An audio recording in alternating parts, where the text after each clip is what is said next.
Agindo Deus, quem impedirá? Uma palavra de fé, esperança, amor e prosperidade para a sua vida. Olá, queridos! Muita paz, saúde, alegria, vitória para você para o dia de hoje. Muito bom estar com vocês e já quero começar agradecendo a você que tem nos acompanhado aqui durante toda a semana, a você também que tem semeado uma semente de fé no nosso ministério. Que Deus te prospere muito, que seja uma semana de uma grande colheita sobrenatural de bênçãos para você no dia de hoje. Daqui a pouquinho eu quero entrar com o ensinamento para o dia de hoje, a oração no final, mas dizer também, se você deseja nos acompanhar pela rede social, nós indicamos aqui o Instagram, Agindo Deus, quem impedirá? Agindo Deus, quem impedirá? No Instagram. Segue a gente lá, que sempre tem coisas boas para você que nos acompanha aí no online, tá certo? Que Deus te ilumine, Deus te prospere grandemente e estamos confiantes que vamos ter uma semana sensacional a partir de agora, tá bom, gente? Vamos então entrar para o momento da palavra. Eu separei aqui para hoje um ensinamento muito interessante e se você prestar atenção, Deus vai falar com você. Deus vai ministrar sobre você algo extraordinário. Vamos falar um pouco sobre a importância da nossa parte, de nós realizarmos a nossa parte em algo que Deus quer que façamos. Deus tem planos maravilhosos para as nossas vidas e tem a parte de Deus e tem a parte do homem, não é? Então, se você deseja ter uma vida abençoada, ter uma vida triunfante, né? E falar em triunfante não quer dizer que sempre é vitória, mas é importante você entender o seu papel e a parte de Deus. Então, meus amados, é o seguinte, no reino de Deus, as vitórias, elas são concedidas por Deus, pelo Senhor Jesus, mas cabe a mim e a você a grande parcela de participação nesse processo. Isso significa esforço? Será que significa esforço? Sem dúvida alguma, vai ter que ter um esforço da minha parte e da sua parte para podermos então superar as batalhas do dia a dia.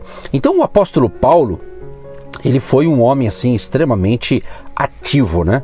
Após a sua conversão, não teve mais um dia de descanso, sempre percorrendo terras distantes, enfrentando perigos e toda sorte de tribulações para anunciar as boas novas da salvação em Cristo. Ou seja, estamos falando do apóstolo Paulo. Esse homem de Deus chegou a ser apedrejado, espancado e dado até como morto. Mas você pensa que ele desanimou? Ficou resmungando da vida ou reclamando de Deus? Pelo contrário, levantou-se, voltou, confirmando os ânimos dos discípulos, exortando-os a permanecer na fé, pois que por muitas tribulações importa entrar no reino de Deus. Em Atos 14, 22 tem essas palavras. Então, meu querido e minha querida que tem nos acompanhado aqui durante toda a semana, as tribulações ou as adversidades não conseguiram derrotar o apóstolo Paulo. Não. Em momento algum ele perdeu sua fé ou seu otimismo. É o que eu tenho ensinado. Tem gente que diz assim, minha fé está fraca. Olha, adversidade, tribulações não enfraquece a fé. A não ser que a sua fé esteja baseada na força do homem, na força do braço. Não, a nossa fé tem que estar nas promessas do Senhor, na palavra de Deus, no poder do nome de Jesus. Você está entendendo? Então, em momento algum, o Paulo ele perdeu sua fé ou seu otimismo, de forma alguma. Veja o que diz aqui Romanos 8, 18. Porque para mim tenho por certo que as aflições deste tempo presente não são para comparar com a glória que em nós há de ser revelada. Olha que interessante, né? Em outra passagem, ele ensina os cristãos o valor de ter o pensamento fixado nas coisas de Deus. Olha o que ele diz. Quanto ao mais, irmãos, tudo o que é verdadeiro, tudo o que é honesto, tudo o que é justo, tudo que é puro, tudo que é amável, tudo que é de boa fama, e se há alguma virtude, e se há algum louvor, nisso pensai. Filipenses 4:8. Então aqui está o segundo ponto para aqueles que desejam ser otimistas. Um ponto aqui importante. A maneira como pensamos acaba por determinar quem somos. Vou repetir para você guardar isso aqui. A maneira como pensamos acaba por determinar quem somos. Entendeu? Vai prestando atenção, porque essa semana vai ser sensacional, hein? A respeito de esforço, que é uma palavra que eu disse no início agora, né? Que vai ter que ter esforço da sua parte.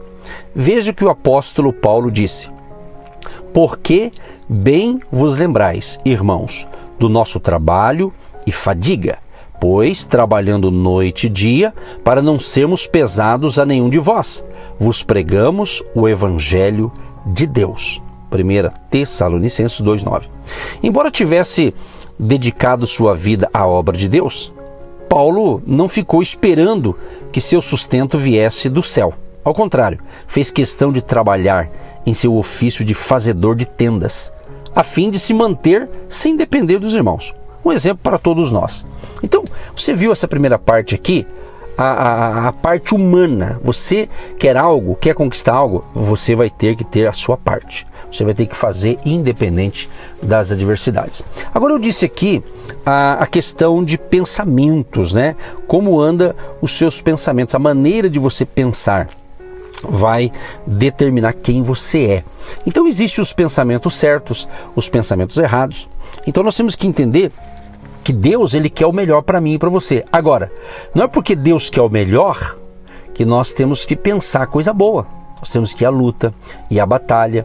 Então, por exemplo, às vezes você está orando para Deus abrir uma porta para você. Talvez uma porta de trabalho, de um negócio, não é?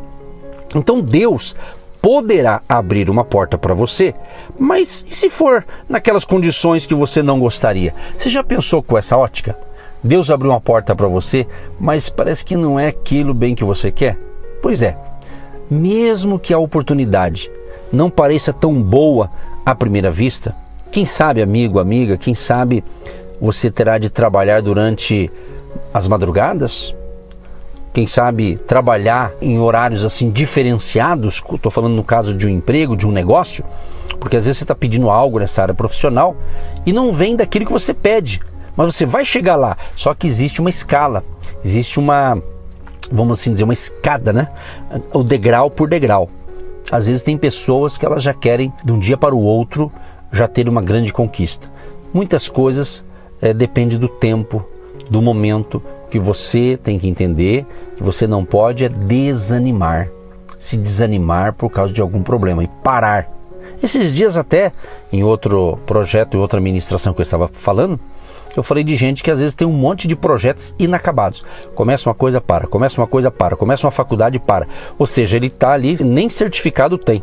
Ele está ali com aquela pausa em vários projetos. Então, aproveite essa palavra, se você está entendendo o que Deus está falando, e faça aí uma varredura na sua vida. Faça uma análise. Como que está a sua vida hoje? E veja o que está precisando retomar. Veja aquilo que você precisa mudar, de repente, de estratégia. Eu tenho certeza que Deus vai te ajudar. Já já nós vamos falar mais, se não der tempo no programação de hoje, falamos no dia seguinte, vamos dar continuidade a esse belo ensinamento para te ajudar a ter uma vida melhor, uma vida saudável, ok? Agora, esforce-se, esteja disposto a certos sacrifícios, sabendo que Deus, como Pai Todo-Poderoso, Ele vai agir na sua vida. Mas faça a sua parte, tá certo? Faça a sua parte. Então, eu me lembro aqui quando Jesus, né? Quando Jesus ele chega ali quando Lázaro havia morrido, já tinha sido sepultado. Quando Jesus chega ali, ele chega diante ali de uma situação de tristeza, né? Porque Lázaro, seu amigo, tinha morrido.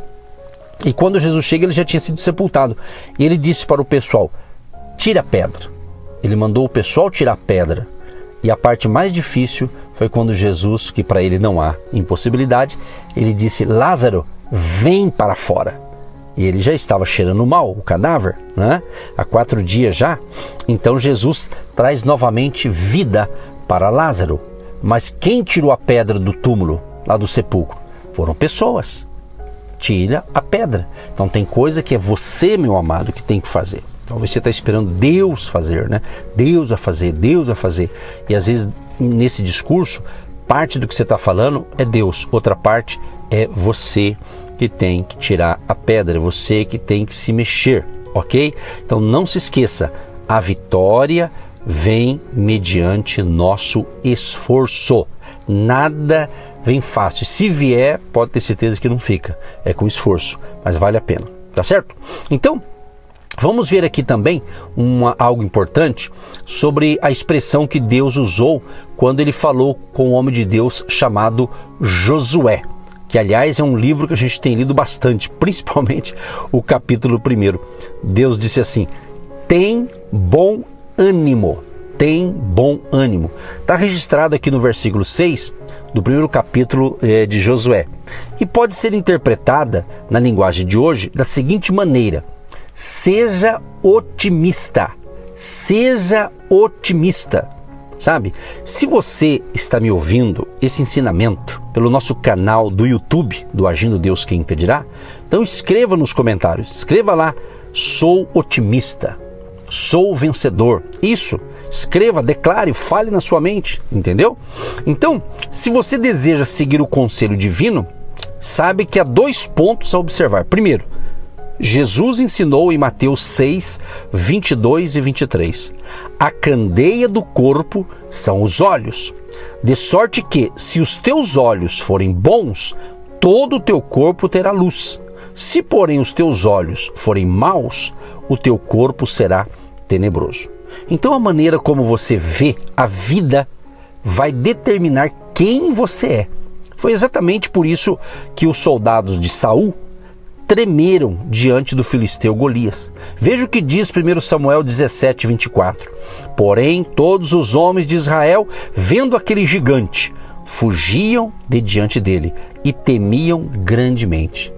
Então, esse pessoal aqui, ao contemplarem a figura do gigante, todos ali tiveram medo. Não havia ninguém que conseguisse olhar para ele sem aquela enorme sensação de pavor. Até que chegou Davi, um jovem de aproximadamente 16 anos de idade, com uma perspectiva diferente da visão medrosa dos demais israelitas. E o jovem pastor inquiriu seus companheiros e disse: quem é, pois, este incircunciso para afrontar os exércitos do Deus vivo? 1 Samuel 17, 26. Davi sabia que diante do Deus de Israel, aquele gigante não era nada. E com essa visão correta, diante da adversidade, ele derrotou o enorme adversário e conquistou uma grande vitória, tanto para si quanto para a sua nação, já que, animado com seu triunfo, o exército hebreu caiu em cima dos filisteus, infligindo-lhes uma tremenda derrota. Então, meu amado e minha amada, preste atenção no que Deus está falando. Houve outra situação na história de Israel em que a maneira de ver as coisas foi decisiva para o triunfo. Ao chegar às fronteiras de Canaã com o povo de Israel, Moisés, ainda no comando da nação, resolveu espionar a terra prometida. Ele precisava saber o que teriam de enfrentar para conquistá-la, bem como as potencialidades daquele território em termos de recursos naturais. O líder, então, Moisés, resolveu enviar 12 homens, um representando a tribo de Israel. Cada um representava uma tribo de Israel, e entre esses 12 tinha quem lá? Josué e Caleb. É interessante que eram 12, mas a gente lembra sempre de Josué e Caleb. Amanhã, permitindo Deus, eu vou continuar essa reflexão, não perca. Senhor, meu Deus e meu Pai, em nome de Jesus, eu quero te agradecer por essas palavras inspiradas que nos ajudam a vencer os obstáculos da vida. Deus, que a tua graça, favor, bondade e misericórdia seja sobre nós. Abençoa cada ouvinte, cada um que está ouvindo essa reflexão, sejam impactados, abençoados e edificados na palavra e tenham vitória no dia de hoje, em nome de Jesus. Amém e graças a Deus. Você que se identifica com o nosso ministério Agindo Deus, quem impedirá? E tem interesse em investir uma oferta missionária em nossa programação? Torne-se um agente de Deus e faça parte dessas pessoas de fé que semeiam com fé e vão colher o que semeiam. Anote: Banco do Brasil, agência 12432-2, conta corrente 68630-1. Que Deus prospere a sua vida. Agindo Deus, quem impedirá? De segunda a sexta, uma palavra para abençoar sua vida.